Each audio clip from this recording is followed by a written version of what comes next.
Të dëgjoj pra që Shqipëria do të bëhet shtet antar së shpejti. Faleminderit. Besoj që në të gjitha rastet do vish vitin e ardhshëm se do hapim kolegjin e ri.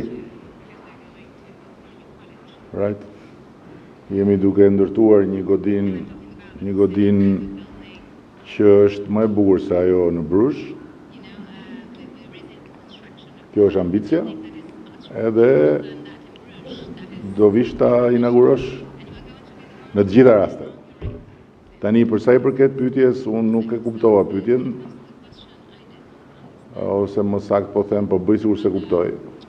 Sepse pyetja ishte që gjatë gjithë fushatës unë thash diçka për të marrë votat dhe cirku mbaroi, apo ajo që thash mbetet në fuqi.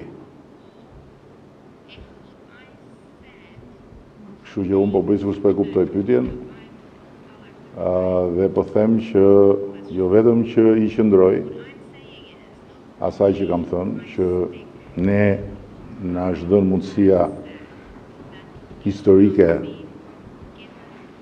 pasi janë rreshtuar yjet bashkë dhe Bashkimi Evropian ka hapur derën, që të hymë në atë derë nëse ne bëjmë të gjitha ato që janë të shkruara dhe të përmbledhura në planin që kemi në tavolinë së bashku me Komisionin deri në fund 2007.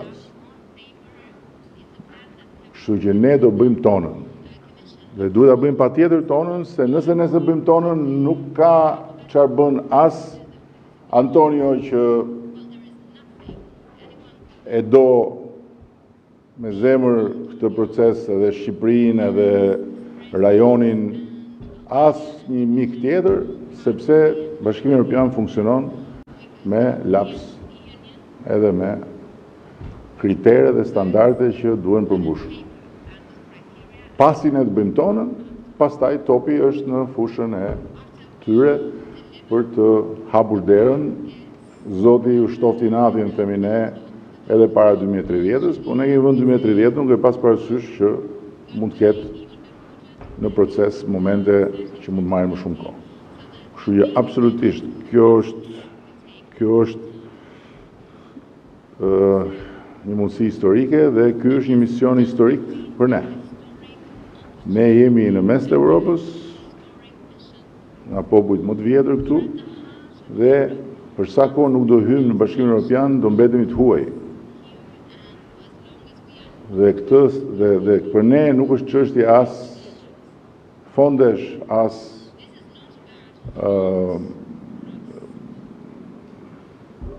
prosperiteti, por në radh parë është çështje dinjiteti. Është çështje identiteti, është çështje përkatësia. Dhe ne duam ta mbyllim këtë proces. Greta Bullari, televizioni ABC News. Zoti President, unë dua ta vazhdoj pak pyetjen e koleges pak më parë, pasi Brukseli e ka cilësuar Shqipërinë dhe Malin e Zi si pararoj në procesin e integrimit. Gjatë vizitës tuaj në Mal të Zi, ju deklaruat se Mali Zi mund të bëhet antar me të drejtat të plota i Bashkimit Evropian deri në 2028. Vlen ky afat për Shqipërinë pasi edhe shqiptarët kanë nevojë të dëgjojnë edhe deadline, duke qenë se ju e thatë edhe pak më herët, besuan dhe shpresojnë që Shqipëria të bëhet antare sa më shpejt në Bashkimin Evropian. Zoti Kryeministër, keni deklaruar dhe më herët që mandati juaj 4 do të jetë pikërisht mandati i integrimit të Shqipërisë në Bashkimin Evropian. Cilat janë fushat prioritare me të cilat do të bazohet apo do të specifikohet ky mandati 4 për të përshpejtuar procesin e integrimit? Faleminderit. Look, we are living a very special moment in the world. And this very special moment, të veçanta në botë sot, dhe në këto momente të veçanta, më shumë se kur ne kemi nevojë që të përshpejtojmë bashkimin e të gjithë Europës dhe forcën, fuqinë e saj. Dhe kjo na sjell në këtë moment për zgjerimin, sigurisht për Ukrainën, Moldavin, edhe Gjeorgjinë në rast se ata dëshirojnë, por sigurisht edhe për Ballkanin Perëndimor. Dhe Ballkani Perëndimor na ka sjell dhe na ka treguar që edhe më parë që dëshironte që të bëhej pra pjesë e Bashkimit Evropian. Dhe këtu nuk është ndonjë garë, konkurrencë, por dëshira ime është që të gjitha këto vende, të 6 vendet e Ballkanit Perëndimor, të ecin përpara sa më shpejt që të jetë mundur me përmbylljen e negociatave, që të tregojnë rezultate për reformat, të përmbushin kriteret. Dhe kjo nuk ka të bëjë vetëm me të bërit e punëve për hir të bërit punëve, por për ndryshimin që do të sjellë për mënyrën se si ne funksionojmë, do të ndryshojë edhe mendësinë, mentalitetin. Ndonjëherë e di, kjo nuk është e lehtë, sepse edhe unë vetë vi nga një vend që jemi bërë shtet antar vetëm përpara 40 vitesh dhe e di se çfarë do të thotë që ndonjëherë vazhdojmë të kemi vështirësi, por kjo është rruga e dur për të ecur përpara. Dhe për shembull këtë javë unë vajta në Serbi, në Bosnjë Hercegovinë, në Kosovë, në Malin e Zi, në Maqedoninë e Veriut dhe sot dhe së fundmi pra jam në Shqipëri duke plotësuar kështu të 6 vendet vizitën time në 6 vende pavarësisht vështirësive që ka në secilin prej vendeve, ndonjëherë edhe probleme dypalshe, ndonjëherë probleme historike. Gjithsesi, të gjitha vendet e Ballkanit Perëndimor kanë një objektiv dhe dëshirë të përbashkët që të bëhen pjesë e Bashkimit Evropian dhe të ecin përpara, të hapin një kapitull të ri.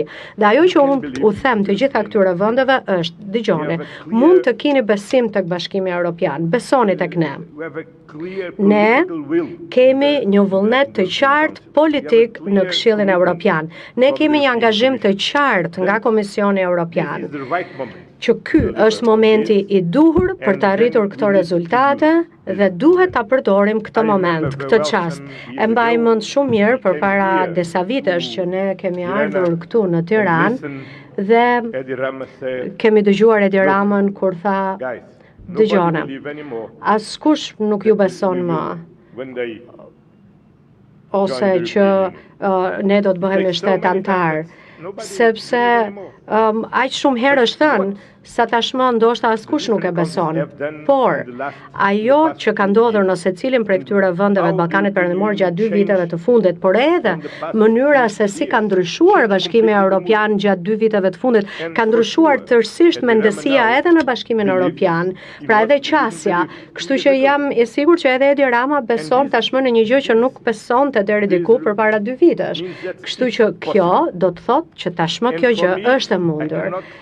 Për mua, edhe kur përpiqem madje, që e zëm, edhe nëse do harroj për Ballkanin Perëndimor, se sa herë hy në zyrë çdo ditë,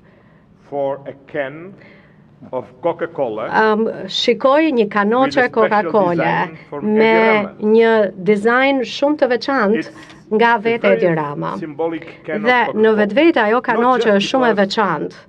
Është simbolike, jo vetëm për faktin që ai kishte projektuar e ka dizenjuar Edi Rama, por sepse kur isha për vizitë në zyrën e tij përpara disa vitesh në një cilësi tjetër, ai më ofroi një libër nga një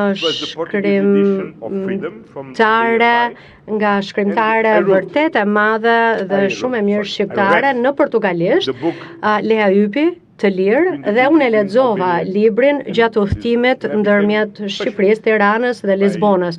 Dhe me të vërtet që e pëlqeva shumë atë libër, u apasionova shumë mbas librit, e di që ajo po shkruan sërish dhe është një novel fantastike për të kuptuar historinë tuaj, historinë e Shqipërisë, por edhe historinë e vendeve të Ballkanit Perëndimor. Dhe kjo është arsyeja sepse unë e kam ofruar si dhuratë Krishtlindjeje udhëheqësve të Europës librin e Lea Ypit.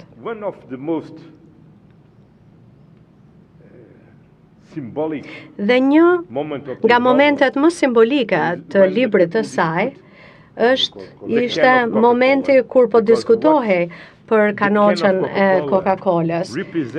Pra, çfarë përfaqësonte ajo në atë kohë kur Shqipëria ishte një vend i izoluar dhe ishte aq larg të theme e veçuar nga vendet e tjera të Europës dhe sa herë shoha të kanoqen në zyrën time, gjithmonë mendoj, ky është misioni ynë, ky është objektivi ynë, që të japim fund të izolimit dhe të përmbyllim bashkimin e familjes dhe kontinentit tonë evropian.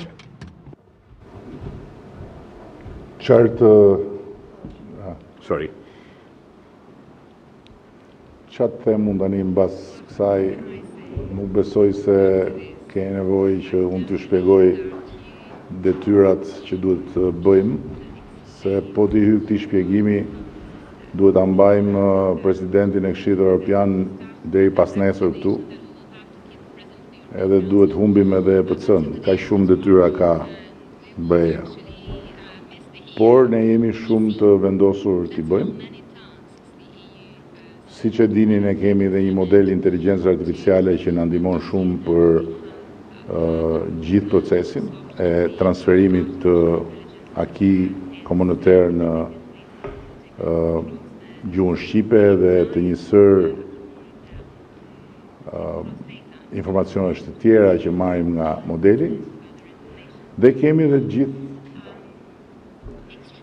bindjen që pikërisht tani ky moment, si që tha dhe Antonio, e ka ndryshuar komplet qasë. Vetëm një gjë doja të korrigjoja, unë personalisht nuk e kam humbur asnjëherë besimin, po gjithmonë kam thënë që kjo është një histori dashurie ku deri kur ana tjetër do ta ndjej nevojën për ty, ti duhet mos dorëzohesh. Dhe duhet jesh gati në momentin kur ana tjetër do hapi dritarin, mbasi ti këndon poshtë dritares me vite të tëra bën serenata, nuk hapet dritarja. Kështu tani dritari është hapur, çarçafi është hedhur poshtë. Ne tani të dashuruarit duhet ngjitemi duke pas parasysh që dritarja mund mbyllet. Nëse ne nuk arrim të ngjitemi me shpejtësinë e nevojshme. Ky është para shumë panorama. Do më lejoni edhe herë ta falenderoj presidentin për vizitën dhe për kohën këtu. Edhe të falenderoj edhe një herë edhe studentët e kolegjit që na e zbukuruan këtë sallë sot. Urdhëro? Për çfarë ti falenderoj me?